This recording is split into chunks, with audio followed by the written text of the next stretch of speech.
Bringing out the didgeridoo once again. Welcome back to the Clark Blue podcast. Our lucky charm from last week's pre-match preview, by the way. We played that intro saying we won in pre-season with this. We've beaten Everton with it, so it's back until we lose a game, and we'll try the France intro if we lose the next one. I'm Dan Rowenson, once again joined by Ashley Preece after a Friday press conference. How are you, Ash, first of all? Yeah, I'm all right, mate. Not too bad. I was up at 5 o'clock this morning, training for our marathon again. There's about 250 people in Sutton Park. Did it for mental health today. Very good. Good turnout. I was up at 4:30, but I had a bit of an unfortunate fall. I won't show you the thingy, but my hand's in bits. I did a Klinsmann. I went full on over. So a few people behind me would have seen me tumbling all sorts. So bit of an unfortunate morning. Dusted myself off, and off to Bodymoor Heath I went and spoke to Gerrard, and some good stuff to come from that. So yeah, all well. Down to Palace tomorrow. I was going to get the train. Always get the train to Palace, but train strikes. So I've got to bite the bullet and drive. Bit of an awkward place to get to, Palace, but as long as I'm back for the boxing and the AJ fights, I'll be happy. And as long as 3 points are in the bag as well, all the more better. So looking forward to tomorrow. When you said bite the bullet there, the connection went a bit weird. I thought you were going to say that you biked.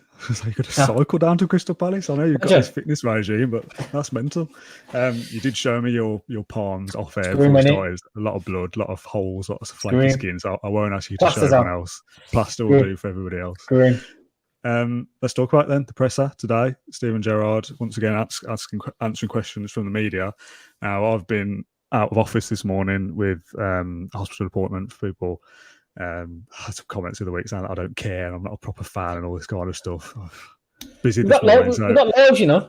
I'm a terrible fan. I've not seen anything Steven Gerrard said this morning. So this podcast is as much about you filling me in as much as anything else. So the mood in the camp, first of all, how was Stevie G this morning? Stevie G was fine. Had a good update on Diego Carlos. He had surgery in London yesterday. Went really well. But it always goes well. Apparently, Achilles surgery is pretty straightforward as it is anyway. I think we'll get the Achilles back together. But it's all about the rehab with Diego now. He needs to keep to his rehab. But Gerrard said he'll play a large chunk of this season, Dan. Large chunk of this season. That surprises me. Very optimistic from Stevie G, yeah. That's a bold kind of prediction, isn't it? I guess we were saying that the other day, when we did our post Diego Carlos injury news podcast, that to kind of write off 6 months. So 6 months of football, but there was the World Cup, which delays the season by 4 to 5 weeks. So there's a month of the Premier League season that he won't miss because of the World Cup. Obviously, personal reasons for him going with Brazil potentially is whatever. But talking about Aston Villa here, that's one month less of football that affects us with his injury. So September, October, November he misses. December he misses, even though it's not Villa. So January, February. So potentially back from March, April, May, maybe. I mean, was that a lot? I mean, a third of the season is a large chunk, I guess. But I'm still kind of sceptical as to whether we'll even see him this season. Maybe that's just me being negative. Yeah, I think that's right to come to that conclusion. We'll see. Probably be similar to Nakamba's injury last season. He came back with a month or two to go before that played out. So I expect him to play, final couple of months maybe, being optimistic, back in March, April. That'd be brilliant news.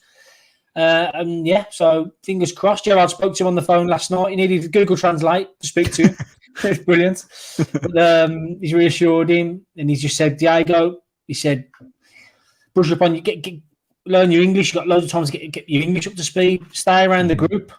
Get your friendships and be close to us. You'll be back in no time. And Gerrard said, I'm more excited now than I was when we signed him, even given the injury. Me and you this week have been downbeat, and good signing there. Centre back been brilliant. That's the first 2 games. But Gerrard's upbeat and positive, so that's good news to come from that one. What else to give you? Courtney Horse is back training, so that bolsters the defensive ranks. He's trained this week. Let's just flash it up now because that's the only injury news, isn't it? Yeah, fine. Courtney Horse is the only one who's back in training, and Carlos, obviously, we just talked about. Everyone else is fit, aren't they? So let's get that injury slide out of the way. Yeah. Horse coming back at a good time, though. Good time, but Gerrard did allude to the fact that Courtney does want to play first team football, and we know about Watford's interest there. So that could play out, and Villa could go and get one. Gerrard was asked about going for a new centre back. He actually said, Dan, as well, he said that was probably on the cards even before Diego's injury, because he wants 4 centre-backs at the club. Courtney Horse wants to move out, and I think they were talking about bringing a new centre-half in anyway. So hopefully they'd have drawn up the shortlist earlier than intended, really. So that's pretty interesting to come from that one. But yeah, Courtney's back. I can't see being in the squad this weekend. It should be too soon for him. Big interest from Watford there. So, and yeah, we'll explore the market now. Conversations are ongoing, Gerrard said, with Langer and Perslow. They're currently analysing it. They're analysing every department, defence, midfielder, and in attack. So we'll see what plays out. So should be an exciting last 10 days of the window for us, which is pretty good. I say Horse is back in good time. I mean, good time for a move, really, because it's less likely that someone's going to take him on loan if he's injured for another 2 or 3 months, whatever. So he's back fit, ready to leave, basically. I think that's the case. It's interesting that they would have signed or looked at another centre-half if Carlos was still fit, because that's Carlos, Mings, Chambers, Concert, and then one other to replace Courtney Hawes, Josh Feeney in and amongst it still as well. Yeah. It's kind of surprising. They've got to get a centre-half with Carlos being injured now, whether that's like we were talking the other day, whether people have seen our last podcast or not. We are repeating ourselves, whether that's a top-level, elite-level signing to replace Carlos and start every single game, or whether it's just an extra body to compete with Concert, Chambers and Mings for that kind of secondary spot as well. I don't know. I'm still not sure. It depends what transfer budgets are. It depends what players are available. Still a lot of talk about, if the right deal becomes available and stuff like that. We'll see what moves happen. It is all about that kind of domino effect. If somebody moves elsewhere at another club, they get their player, they get theirs, and then all of a sudden, agents are phoning around going, "Oh, this player's available." Then you never know how things develop after that. But they need somebody in, and I still think they need a midfielder as well. Yeah, we'll see with that one. Morgan Stanson not involved in the first 2 squads of the season. I think he's frustrated from what I've been told, so he wants more game time. I don't think Villa will stand in his way either. Stanson, obviously, before they jetted out to Australia as well, Dan, Gerrard told us all want to bolster the midfield department, even off the back of the Kamara signing. So that's something they're looking to press ahead with as well. So yeah, time's ticking on deadline day. It should be a busy one, I think, for us. We say that every year and it never is. we do, don't we? We do, to be fair. But we'll see. Yeah, midfielder definitely on the cards. And like I said, I don't think Villa will stand in Sanson's way. Should a move be offering for him? I think you asked me on the last podcast we did whether I would be content if the transfer window ended now. I don't know whether I ever asked you back, so I'll ask you now. Would you be content if the window ended right this second? Would I be happy now? Window shuts today. It seems a bit of disappointment given the Carlos injury. If you had Carlos, I'd be fine with it. I think you've got enough there to work with. You need more from your Baileys and people like that. And it's down to the manager to get the best out of a pretty good squad, Dan. So it'd be not pressure on Gerrard. Be a bit of pressure on Gerrard to get the most out of the group he's got and utilise your Sansons and your Ira Boonhams and Douglas Luizes and people like that and get the best out of them. So I would have been happy prior to the Diego injury. Now I'm saying, I put something out yesterday about the 5-star, 4-star. How would you rate the window if it's shut now? I'd probably go 3-star. Where previously I'd have said 4-star. So not too content. Yeah, I think that's probably fair. If we signed as another centre half, whether that just be a body and backup or somebody to come and start every single game, and a central midfielder, I think that's pretty much about as good a window as we can get, really. I still don't think they identify the forward line as being that much of a problem, is the impression I get, with Archer, Ings and Watkins being three. Yeah, they are analysing the forward options. I was surprised Gerrard mentioned that earlier. They are analysing that department and got some strong reports coming in again today. Bertrand Traore, Istanbul, but Bezeksia, if I say that right. The club, Trezeguet was on loan last season. There in Roberto, and so he could move on, and that frees up a space there as well. So, yeah, we'll see. We've got Bolton next week as well. Cameron Archer should get some game time there in some forward areas, like I say. But they're analysing each department, and with 10 days to go, who knows what will happen. It's the same as what I just said about midfielder or centre half. If the good player becomes available, that Villa look at and go, that's a deal that we can't pass up on. Go on then. We've got the money to do it, Yeah. There's an Office David Brent quote somewhere. If I'm looking for it, I've got the cash or something. I can't remember what that was about. I'd never pay for it. The deal will be done if there's a deal to be done. I don't want to see Villa signing players for the sake of it, loanees that we don't really care about, and we'll play 5 games. Pointless. There's no point to it. If there's a good deal, they'll make it. If there isn't, we have to get the best of what we've got. And we said a few weeks ago, it's about coaching. We've got a good squad on paper. People said to me, like, how can you say this side's top 10? We're a million miles away, and Danny Ings could be a 20-goal striker on paper. Ollie Watkins could be a 15-goal striker. Buendia, Coutinho, Kamara, McGinn, Louise, Bailey. There's talent in that squad, and to get 10th in the Premier League isn't that big a task, really. You've got the top 6 or 7, which are set in stone. You've got the bottom 4 or 5, they're rubbish. And then anywhere in that middle bit, from 14th to 9th, you could sneak into any of those gaps with a half-decent season with what we've got. So on paper, I think we should be getting way more out of the squad. So if we don't spend the money because the deal isn't right, we've got to do better in coaching and make these players, worthy of the prices that we paid for them. So that's on Gerrard and co to coach them to be better players, isn't it? Yeah. You mentioned the bottom 4 being rubbish. Will Villa finish above Man U this season, Dan? I saw a piece that somebody did the other day. I don't know, it was somebody from the central team that was like a supercomputer piece. That had Villa finish ahead of Man United in a prediction thing. I don't know. I mean, if they don't sign any players, there's a chance to say that Man United will be a mid-table side rather than a guaranteed top 7. But it's Man United, isn't it? So they'll still find a way to sneak into the top 8, I would have thought. they'll spend some money out of nowhere. So I think they'll finish above us, but never say never. You never know. That's what Villa have got to do, though. They've got to chase down those above them, and any chance they get, kicking a bit of form, and if those above them are struggling, you got to get on the coattails and leapfrog them. Yeah, that's how you get in there. You're looking at someone like Leicester, who I said in our pre-season, I think they could be in trouble. Not signing anyone, like keeping hold of Fofana and Tielemans and players like that is a big deal for them, but having that squad, losing Schmeichel, who maybe isn't the best goalkeeper in the world, some people would argue, but not making additions when everyone around you is, they're not nailed on to be one of those top 8 teams. So you've got to take advantage of when a Man United, who always get up into the top 6 somehow, look like they might struggle this season. Villa have got to be on the edges to pounce amongst those opportunities, because you'll look back at the end of the season and go, Man United finished 9th.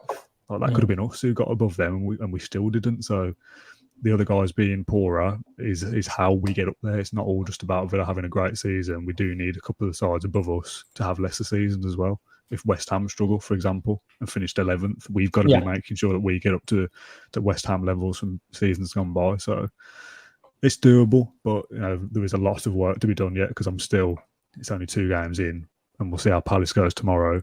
I'm still not convinced that we are ready enough to get top 8, certainly. I think we can get 10th. But I've got to see more yet before I can sit on here with any conviction and go, we should be finishing top 8 with this side. Next 3 should give you more indication, Dan. I mean, going down to Palace, I think they lost 4 games out of 19 last season at home. One of them being against Villa. Tough place to go off the back of their Anfield draw. And then after that, it's West Ham, a team Villa rarely beat. And they go to the Emirates. Now, we should learn a lot about Villa in the next couple of weeks. So I think you'll have your answer then as we enter, September 1st. What would you say is an acceptable, if we are to push for top 8, say, let's just say top 8, because that's between 7th and 9th, obviously. What's an acceptable points target if that is the aim to finish in the top 8? What would you be looking at from those oppositions specifically? Minimum 4 points minimum, hopefully. Is that enough? 4 and then 3 games? Not every 3 games, no. The fixtures coming up are tough ones for Villa coming up. West Ham at home would be interesting. And they go to the Emirates as well. We'll learn a lot about Villa the next few weeks. So I just want to pick up on Danny Barker's point here. You asked about the press conference. Do you think Emi Buendia and SG Gerrard have had a fallout? A lot's been made of this. And I've been at the press conferences where this has happened. So today, Gerrard has asked about Buendia again. I think he was asked about Buendia played well last week. What's he got to do for a start? And so Gerrard bit back straight away and said, Leon Bailey had a good game last week. Did you see his game? So I think Gerrard's growing tired of the Buendia loaded questions. I And obviously last week against Everton post-match, I think there was someone in there. He wasn't a member of the press. I think he said to Gerrard from the back of the room, "What's Buendia going to do for a start? He's surely a starter now." And Gerrard obviously a bit annoyed by the tone of the question. But like, you don't pick the team, do you? A bit tongue-in-cheek. You don't pick the team, do you? And obviously Gerrard went into detail about Buendia's injury, Dan. He said Buendia was meant to start the Bournemouth game, given his performances over pre-season. Loves Buendia. But obviously he picked up a niggle. His training levels dipped below where they should be. Obviously Coutinho got the nod over the last few weeks. So there's no issue there with Buendia and Gerrard, not at all. So I want to dispel that. There's nothing there. Gerrard's been wanting to protect him. He's had a bit of a niggling injury. And should he pick up? Should that make that worse? He'd have been out more longer term. So Gerrard should protect him Buendia. No issue at all. I know we want to see more of him, and I think we'll probably see him start tomorrow. I think so. You get his first start tomorrow. All points towards that. I know Coutinho's been a bit underwhelming over the last 2 games. So, yeah, trying to dispel that. No issue between Buendia and Gerrard at all. Gerrard loves him. But yeah, we want to see more of him now, don't we? And hopefully this is his season. What do you make of the comments? Well, answer them better, yeah? I don't know where I stand on Gerrard's pressers at the moment. It's different for you being in the room. Like I said, I've seen quotes. I've seen people's opinions of what was said and not quite liking what was said. So I don't know whether I'm influenced by outside kind of opinion as well. Yeah, noise. I kind of flip between thinking, yeah, I like that. Be a bit nasty. Be a bit, give a bit back. We've been too soft for a long time. We've been too kind of wish-washy. Everyone's going to get a go. Come on, we're all in it together. I kind of like a bit of bite sometimes. And then I flip between thinking, if I had to pick Villa's best player in some games, I'll be picking Buendia more often than not. I'm that guy at the back of the room shouting, "Why isn't he starting?" You know what I mean? I'm doing that just online instead. I don't know. That's kind of Gerrard and his makeup. I think that he's got that bite, he's a winner mentality, all that kind of stuff. Yeah. When he first came, he was very kind of analytical and straight talking, and kind of his answers were really quite detailed about tactical decisions and tweaks and stuff. And I thought, oh, this is interesting. This is kind of refreshing. Whereas now it does seem a little bit biting, a bit angsty, and a bit kind of flippant. Oh, you don't pick the team, do you? Rather than saying, well, actually, it's because of this, and that. Yeah. I don't know. It's difficult because Buendia is a bit of a fan favourite and he's performing well, and there's 40,000 people there going, well, he should be starting here. So what is going on? And I kind of feel like the kind of antagonistical, if that's a word, kind of element to it is. It feels a bit like when you've told a kid off and they know they're in the wrong and they're kind of trying to back out. It's like he's only biting back because he probably knows that there is a case for Buendia to be starting, and for whatever reason he can't start him, whether that's because of injury or a tactical decision.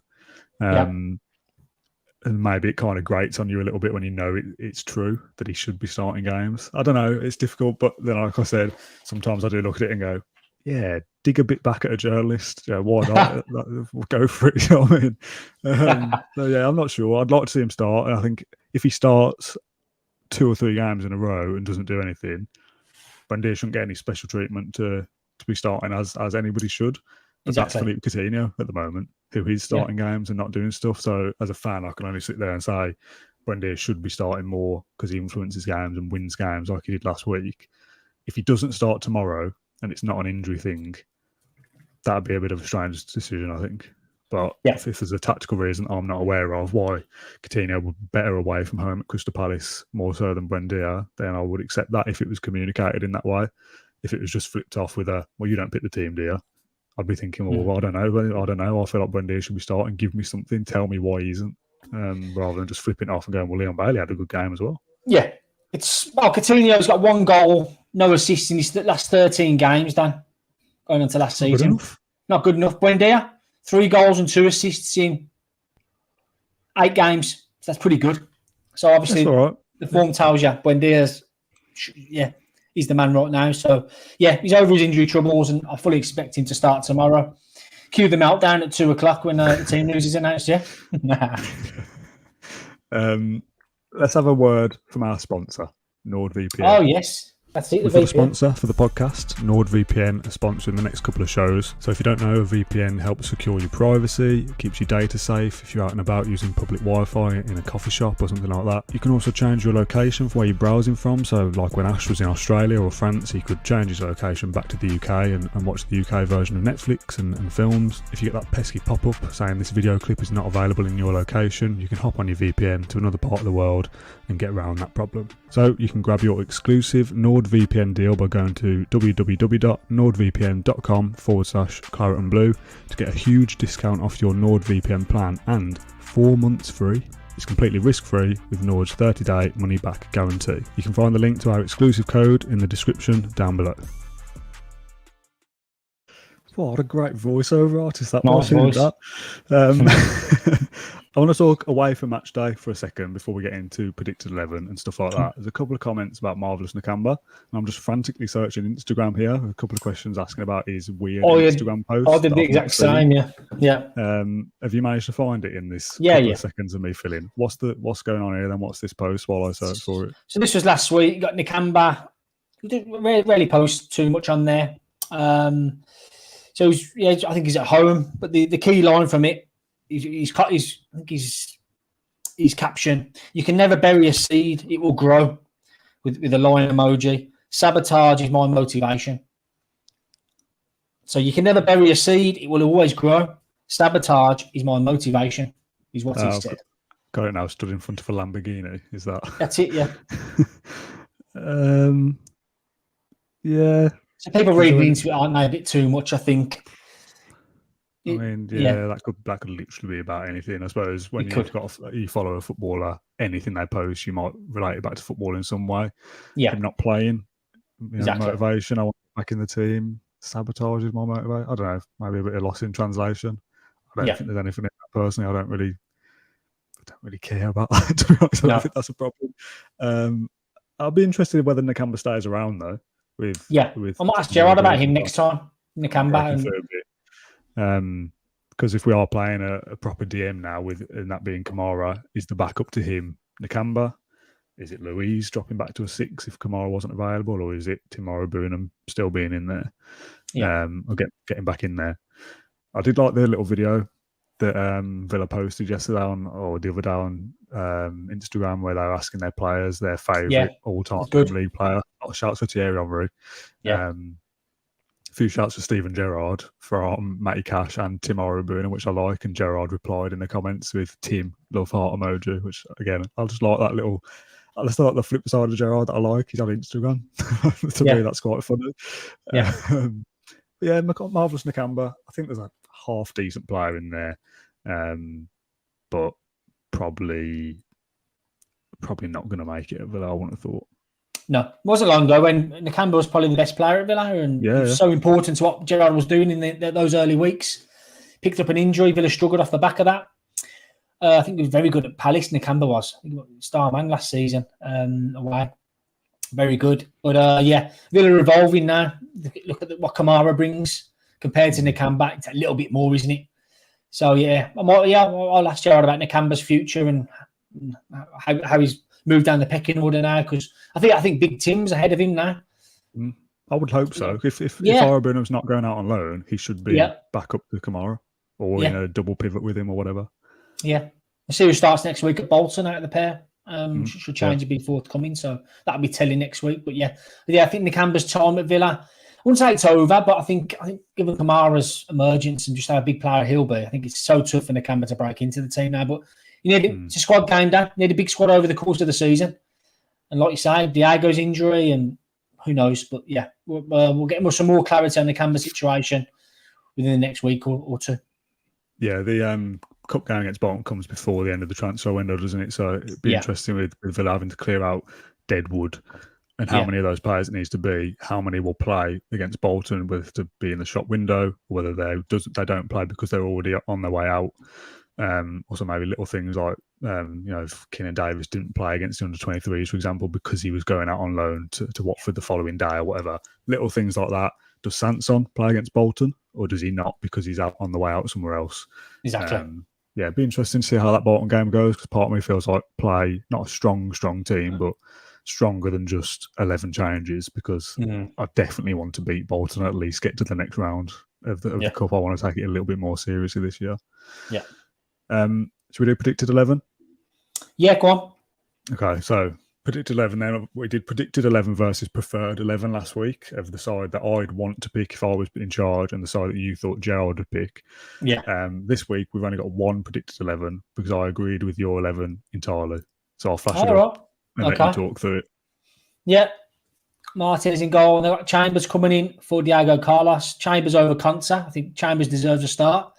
I've got Buendia in for Coutinho. 2 changes there for me. A lot to like about that. And I've gone 2 up front again. Ings and Watkins did well last week. Hopefully keep their momentum up and put Palace to the sword, hopefully. Be a tough game tomorrow. But, hopefully we'll do the business. Happy with that team, Dan, would you? I'd have been tempted to go with Douglas Luiz, but I thought Jacob Ramsey played really well against on the weekend. So I think Ramsey deserves Douglas to play could again. be one. He'd be the only one. The fact we're away from home. You could argue control the ball. Yeah, you could argue that he's the change from McGinn, but McGinn's been captain, so I just feel like McGinn will play every single game if he's fit. I know Gerrard said it's not a guaranteed of starter, but it kind of is, isn't it? Yeah.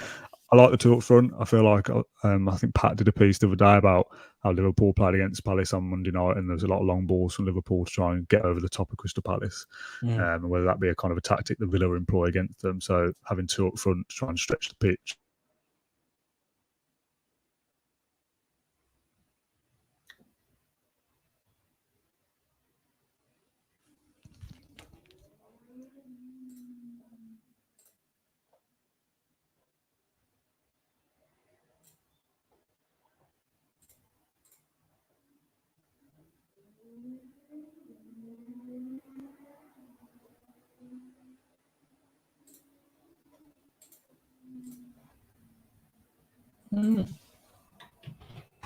When they're running from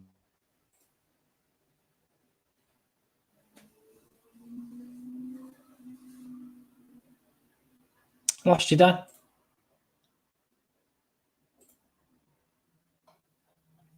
What's happened there? You lost me then. All right. Putting my internet wires as I was making a point. My own fault. Making a stupid point. I was going to say I wouldn't be massively surprised if it was. Although would I be? I probably would actually. If it was a 4-3-3 with Coutinho on the left, Buendia on the right of Watkins, and it being a 4-3-3 rather than the 2 up front. Yeah. Possible. It is, yeah. I think Palace might go back to a back 4 tomorrow. I've had a back 5 last week against Liverpool this week. Sorry. So yeah, the scope for that to do that, but just given the link up between Watkins and Ings last week, obviously the pair linked up for the first goal. Ings teed up Watkins in the second half as well. Close to scoring there. So yeah, I think they're in a good place, the 2 strikers, and long may that continue. And hopefully Watkins gets off the mark tomorrow. Maybe Ings chips in with an assist or 2. So keep them up there. The confident strikers are a good thing, Dan. And I'll keep them up there, keep that momentum going, and give Palace something to think about as well. They're a nightmare to play against Ings and Watkins when they're in full flow. So long may that continue, yeah. Yeah, I'd play the 2 up front as well. I'm just trying to think of a different option just for the sake of conversation. But yeah. Yeah.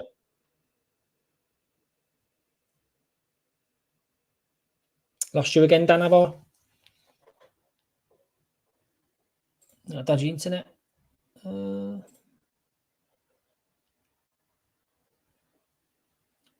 I'd go Ings and Watkins.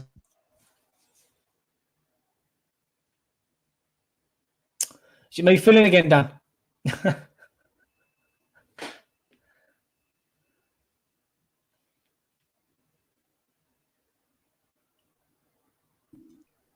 Am I back? You back? You back? Sorry, I don't know what's going on. We'll just have to end it very quickly. Forget the points we were talking about, predicted 11s. Let's just go on to prediction very quickly. Like I said, we've been tracking these throughout the season. We both had, I had Everton to win, Villa to win, sorry. So I got a point for the right result. You had Everton to win just so that it'd be reverse psychology and Villa would win. So technically you were right, but the results will show that you were wrong with your prediction and Everton win. So let's go for this one quickly. Palace away, score prediction. Head says 1-1. Heart says 2-0. So I'll go with my heart. I got 2-0 Villa. Rocking and rolling again. Tough place to go. 2-0 Villa. Watkins innings. Why not?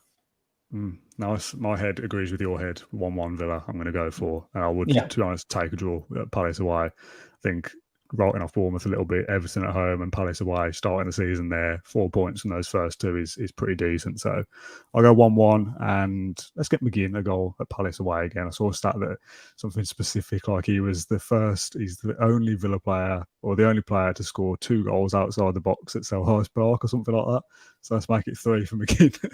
It's some really weird niche stat. I think it was AVFC Stato on Twitter that did that. So yeah, 1-1 for me, 2-0 for you, Ash. Send your predictions in the comments as well. I'm very sorry about my internet. It is very good usually. It's not happened for a while. My missus is working from home today though, so I'm blaming her that she's using all the internet in another room. But yeah, thank you very much for watching. Apologies for my internet connection. We'll be back tomorrow with the post-match show. It should be you and me, Ash, I think, either from the Selhurst Park press box or the car park, depending on whether you get kicked out or not. And that'll be 5-6 o'clock, something like that. So come back tomorrow to listen to us talk about Villa winning. Thank you very much for watching this preview show. Ash, thanks for your time and apologies for my internet. Let's get out of here before it happens again. Thank you very much.